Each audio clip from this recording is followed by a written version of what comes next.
Hound of the Baskervilles by Sir Arthur Conan Doyle.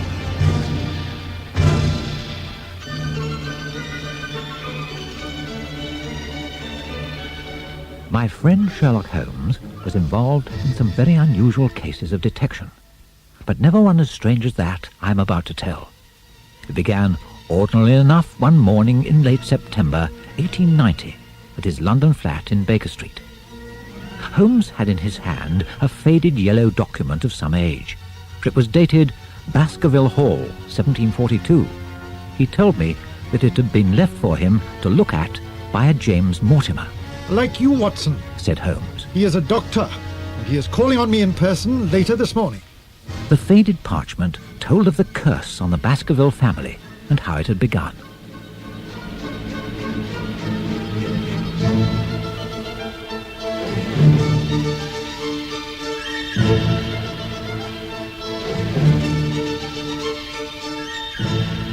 Long ago, Baskerville Hall on the edge of the Devon Moor had been held by Sir Hugo Baskerville, a wild and cruel man. Sir Hugo had taken a fancy to the daughter of a farmer who lived across the moor, a few miles from the Baskerville estate. The girl, however, was afraid of Hugo, for she knew of his bad character and would have nothing to do with him.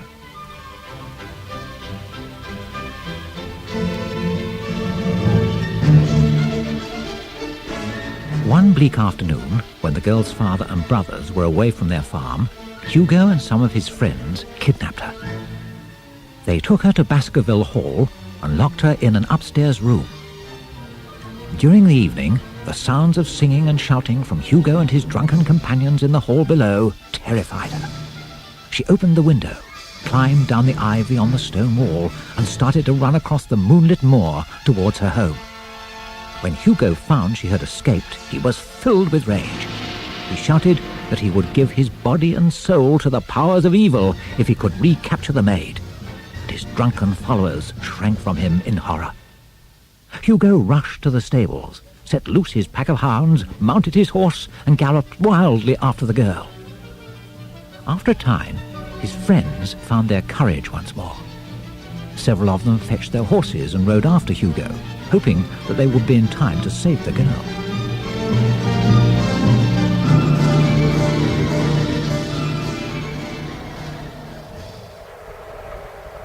When they had gone a mile or two, they met a night shepherd on the moorlands.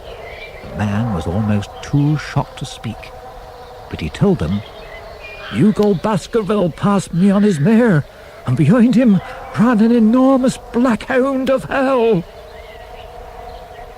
On they went. Soon they heard the sound of galloping, and Hugo's mare came alone out of the night, its mouth dabbled with froth and its saddle empty. Now they rode close together, for a great fear was on them. At the entrance to a clearing, they found the hounds huddled together, shivering with terror. In the middle of the clearing lay the dead body of the girl. Lying near her was Hugo Baskerville, and over him stood a great black beast, shaped like a hound.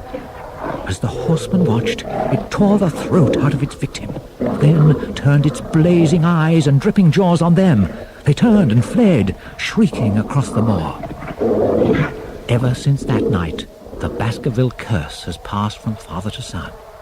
Many have died violent and mysterious deaths, and those who are to come are warned never to cross the moor alone in those dark hours when the devil hound is about.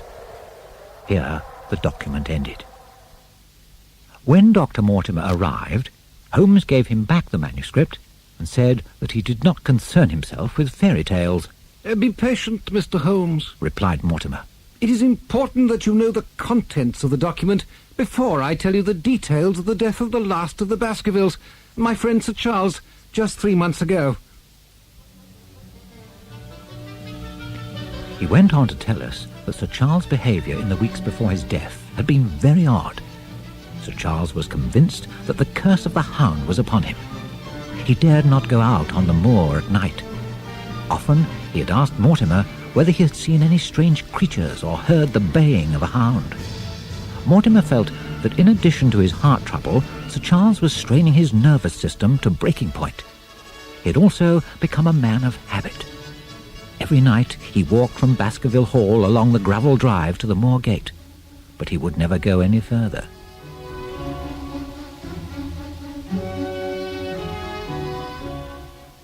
One night in June, his body was found near the moor gate by his butler, Barrymore. The soft gravel drive showed two sets of footprints, those of Sir Charles and Barrymore. Towards the spot where Sir Charles had died, it seemed that he had started to walk on his toes.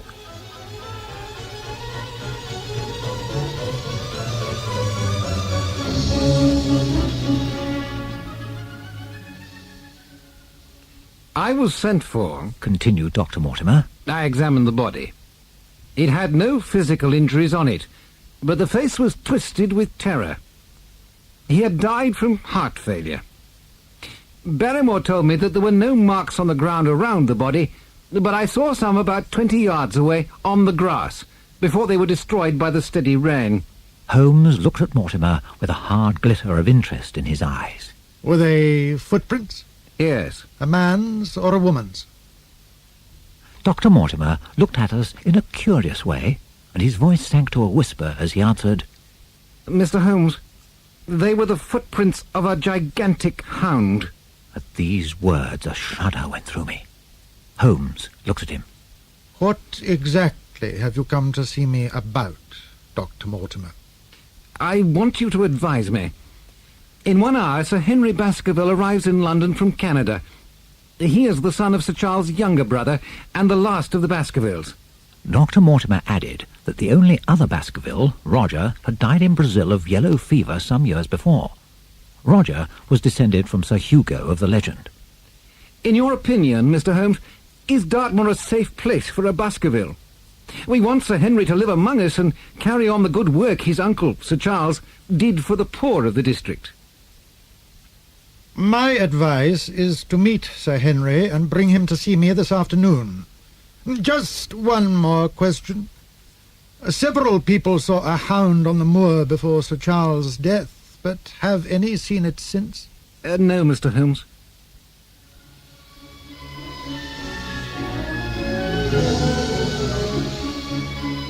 When Dr. Mortimer had gone, I asked Holmes why Sir Charles had walked on tiptoe down the gravel path. That's nonsense, Watson. He was running for his life. But running from what? That's our problem. Now we awaited the arrival of Sir Henry Baskerville. In the middle of the afternoon, Dr. Mortimer returned with him. He was a pleasant, strongly built man of about 30. Sir Henry listened carefully as Dr. Mortimer told him all the details of the Baskerville curse. Then he said quietly but firmly that there was no devil in hell and no man on earth who could stop him going to Baskerville Hall. Good. That settles the matter, said Holmes. But Watson must go with you. The next day, Sir Henry, Dr. Mortimer and I travelled to Devon by train. Holmes had to stay in London for a few days on an important case. The journey was a pleasant one, and as we talked, I formed a great liking for both Sir Henry and Dr. Mortimer.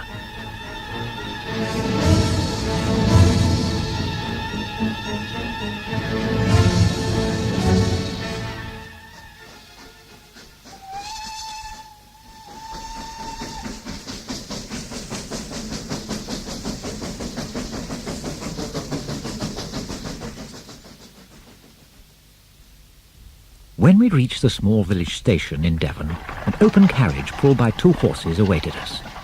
Soon the driver was taking us through the evening twilight to the edge of the moor. It rose up in front of us in the sinking sun, and a cold wind sweeping across it made us shiver. The grim wasteland, the chill wind, and the darkening sky made us silent. In front of us were rocks, wild scenery, and twisted trees. Suddenly, the driver pointed with his whip and said, Baskerville Hall. A few minutes later, we had reached the lodge gates.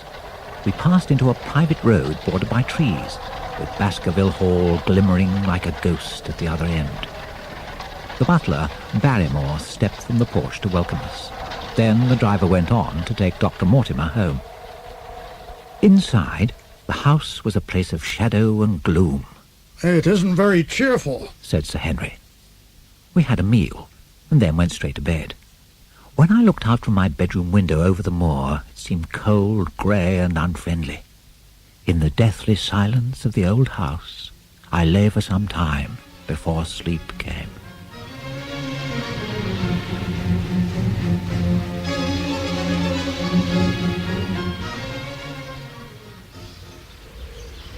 When Sir Henry and I sat at breakfast next morning, with the sunlight streaming through the windows, our spirits were much higher.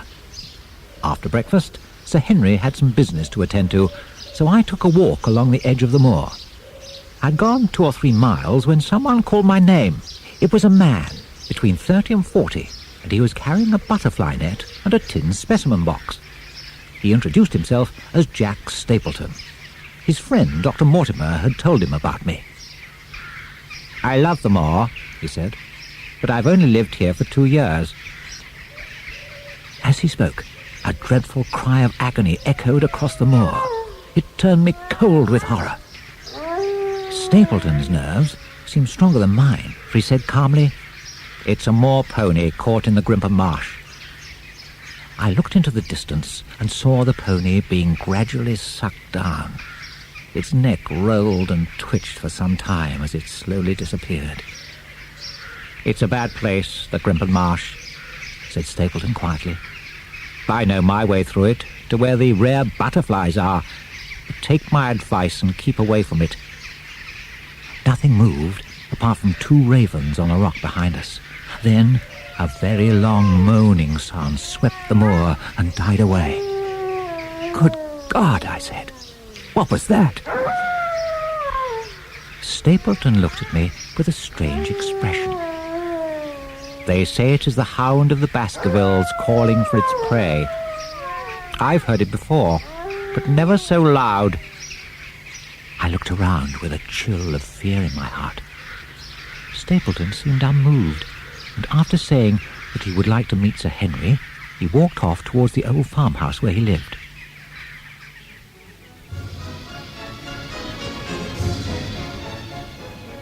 The death of the pony and the curious sound like a hound had upset me. I returned to Baskerville Hall with my head full of vague fears. Next day, Stapleton called. He took Sir Henry and me on the moor, and he showed us the spot where the legend said that the wicked Hugo had died. It was a dismal place. Stapleton seemed very eager to be friendly with Sir Henry.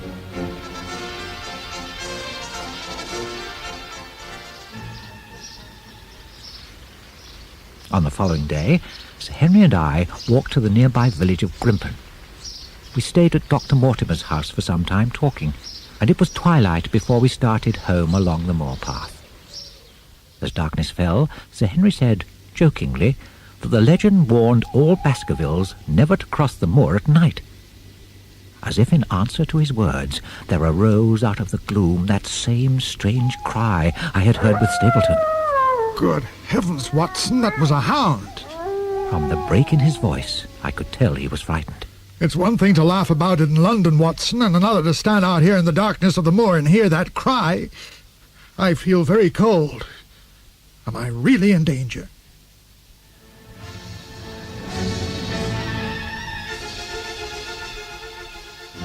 Immediately, I began to hurry him back to Baskerville Hall.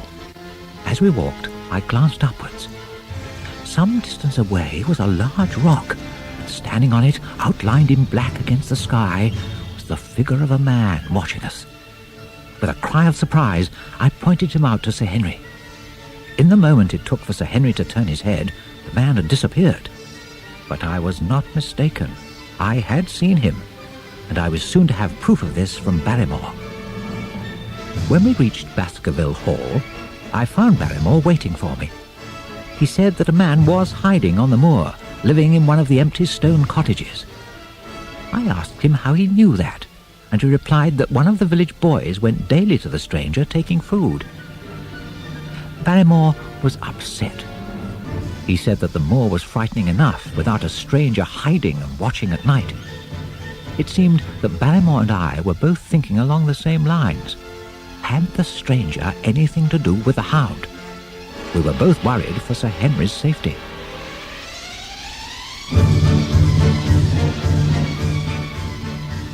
I decided what to do. The following afternoon, I went out straight after lunch, taking my revolver with me. Slowly I crossed the moor in the direction of Black Tor, where the stone cottages were. I searched each in turn until in one of them I found some blankets, a bucket of water, some empty tins, food, and a bottle of brandy. I was certain I had tracked down the stranger's hiding place.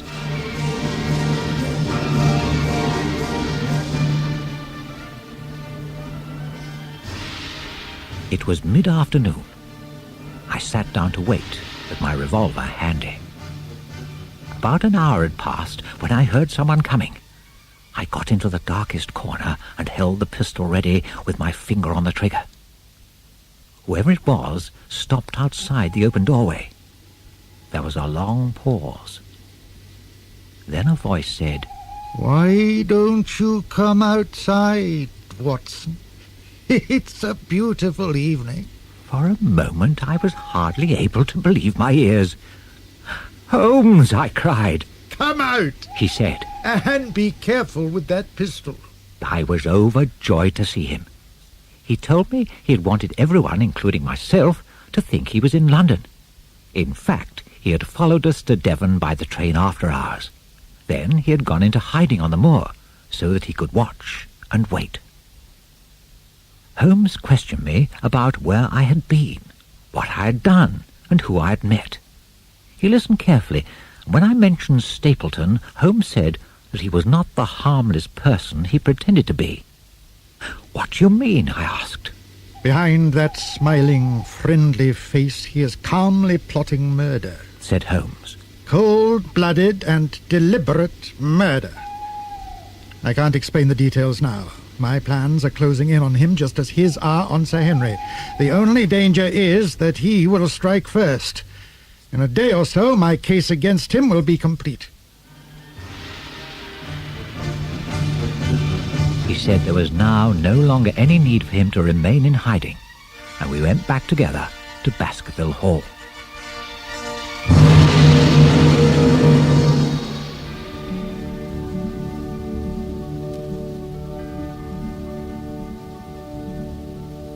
Sir Henry was very pleased to see Sherlock Holmes. "How is the case going, Mr. Holmes? Have you made any sense of it yet?" Holmes said the matter would be solved before very long if, when the time came, Sir Henry would do exactly what he was told to do without argument. To this Sir Henry agreed. Then he went to his room. Once he had gone, Holmes and I went to the dining hall. On the walls hung paintings of the Baskervilles going back over 300 years.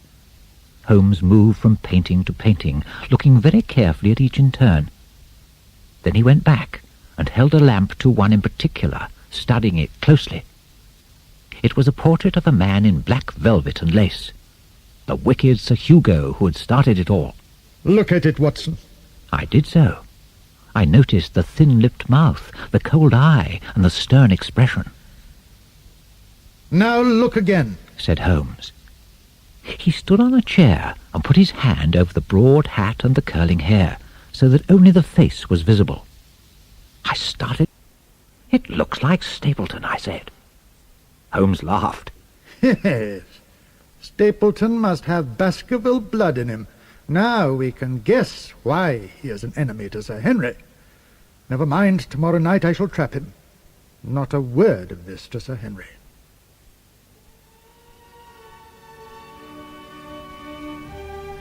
Holmes was up early in the morning and seemed to be in good spirits.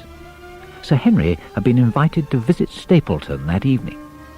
He asked Holmes and myself if we would like to go with him.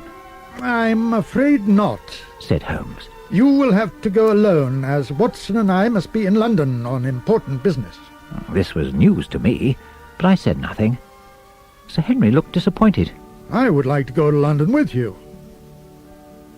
"You must stay here," said Holmes.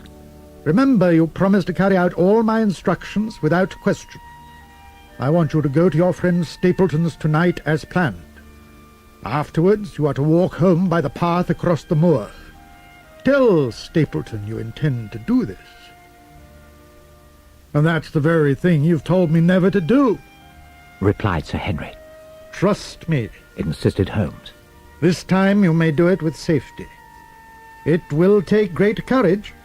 You must not stray away from the moor path leading from Stapleton's house to Grimpen village. Keep on that path at all costs.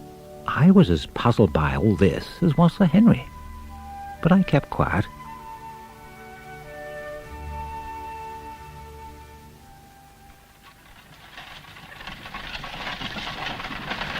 A couple of hours later, we left Baskerville Hall for the railway station.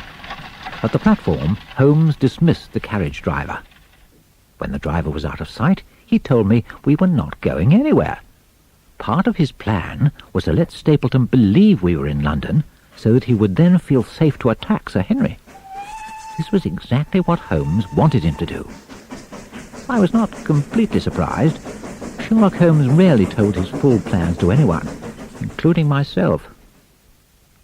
We had a meal and talked more about Stapleton. Holmes had photographs, copies of statements from witnesses and various documents. They proved that Stapleton had lived under different names in different parts of England for some time. After the meal, Holmes hired a driver and carriage. He had still not told me what we were to do or what we were to expect. Off we drove in the darkness. The presence of the driver meant we could not talk openly. I could feel my heart beating when we were back on the moor. The driver put us down near to Baskerville Hall, and we turned in the direction of Stapleton's house and began to walk. It seemed a long way. Over towards Grimpen Marsh lay a huge bank of fog. Holmes stopped about 200 yards from the house. This will do, He said. These rocks will give us cover.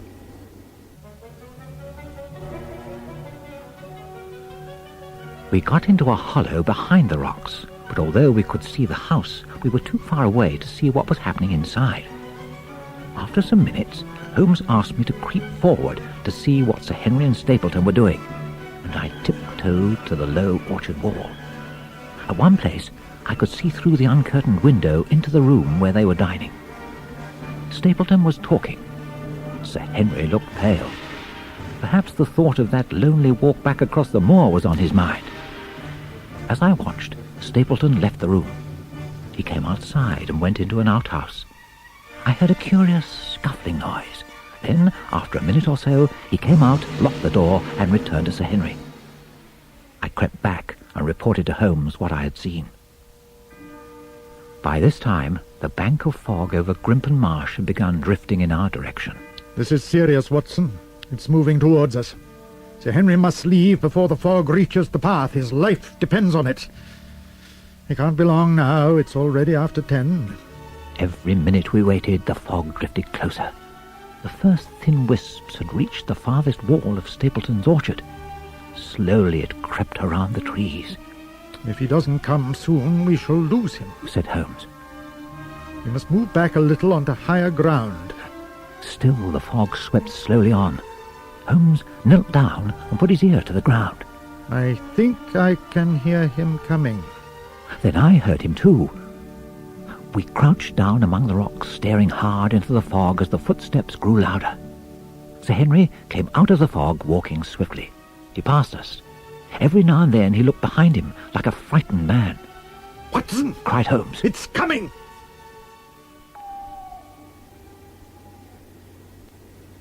About 50 yards from where we were, a dreadful shape burst out of the fog. I sprang to my feet. It was a hound, an enormous black hound. Light seemed to come from its mouth and flicker around its eyes and jaws. Never have I seen anything so hellish. With long bounds, it followed hard on the track of our friend Sir Henry. We were so shocked we let it pass us before we recovered our nerves. Then Holmes and I fired together. It gave a howl of pain, but did not stop. Sir Henry had turned and was looking in helpless terror at the thing which was hunting him down.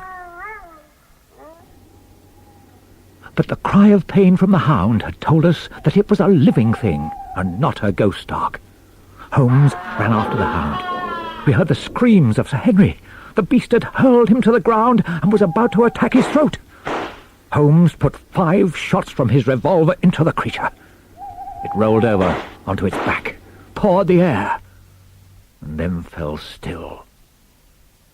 I stooped over it with my pistol drawn, but the giant hound was dead.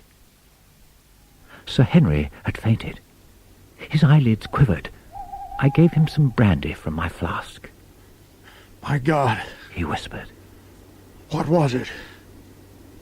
Whatever it was, it is dead, said Holmes. The family ghost has been killed forever. The size of the creature was huge.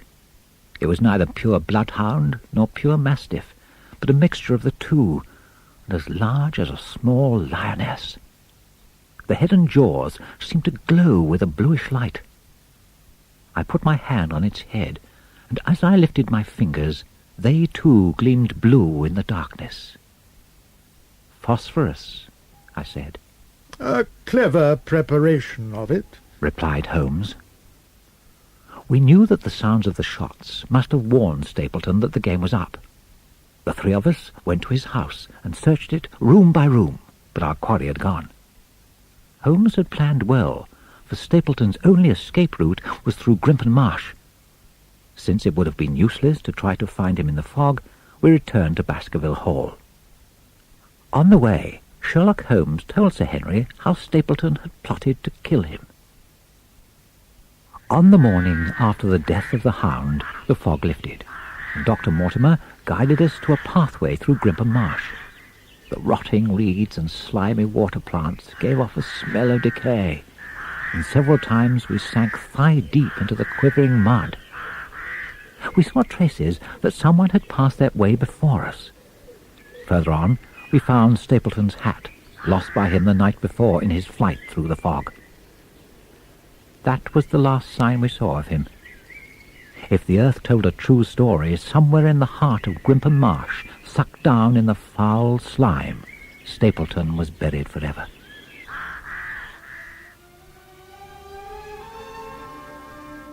In an old hut, where Stapleton had kept the hound, we found a very strong chain, a pile of gnawed bones, and a tin containing the paste mixture used on the creature's head and jaws to make it appear ghostly. This must certainly have helped to frighten Sir Charles to death. Stapleton had not dared to keep the hound at his house, except on the night of the attacks on Sir Charles and Sir Henry. He had kept it hidden, but he could not quieten its voice. There were still many points which I did not understand. Some days later, on the train back to London, Holmes explained. Stapleton was indeed a Baskerville. This was something we had not expected, for Dr. Mortimer had told us in the beginning that Sir Henry was the last of the Baskervilles. It was not so. Roger, the brother of Sir Charles, had not died of yellow fever in Brazil. In fact, he had married and had one son, also called Roger. That son, we knew later, under the name of Stapleton. When Stapleton came to England, he found out that only 1 or 2 lives stood between him and the rich estate of Baskerville. To begin with, his plans were vague. His first act was to live near to Baskerville Hall. His second was to become friendly with Sir Charles. When Sir Charles told him the story of the Baskerville curse, Stapleton thought of a way to make it come true. From another friend, Dr. Mortimer, he had learned that Sir Charles had a weak heart, and that any violent shock would kill him. He bought the dog in London from dealers in the Fulham Road. It was the strongest, biggest, and most savage animal they could find. No one knows how many times Stapleton waited with the hound in the darkness without success. Then, one night, as Sir Charles strolled along the drive, Stapleton released his hound. Sir Charles ran in terror, and his heart failed. Stapleton called off the hound and took it back to its hut on Grimpen Marsh. It is just possible that Stapleton did not know then of another Baskerville living in Canada. If so, he must have had a shock himself when he learned of Sir Henry. It meant he had to plan another death. By the time Holmes was found by me, when he was hiding on the moor, he had worked out most of the case against Stapleton. He knew also that he would have to catch Stapleton in the act, for nothing could be proved against him. So Sir Henry had to be used as bait to make Stapleton act.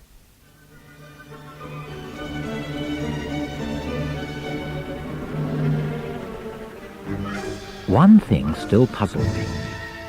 If Sir Henry had been killed, how could Stapleton have claimed the Baskerville title without giving himself away? He had lived in the district for 2 years under a false name, and there would have been 2 strange deaths. Even Holmes had no real answer to this. It is likely that Stapleton would have returned quietly to Brazil and claimed the Baskerville fortune from there under his real name, Roger Baskerville. By doing so, he would have had no need to come to England at all.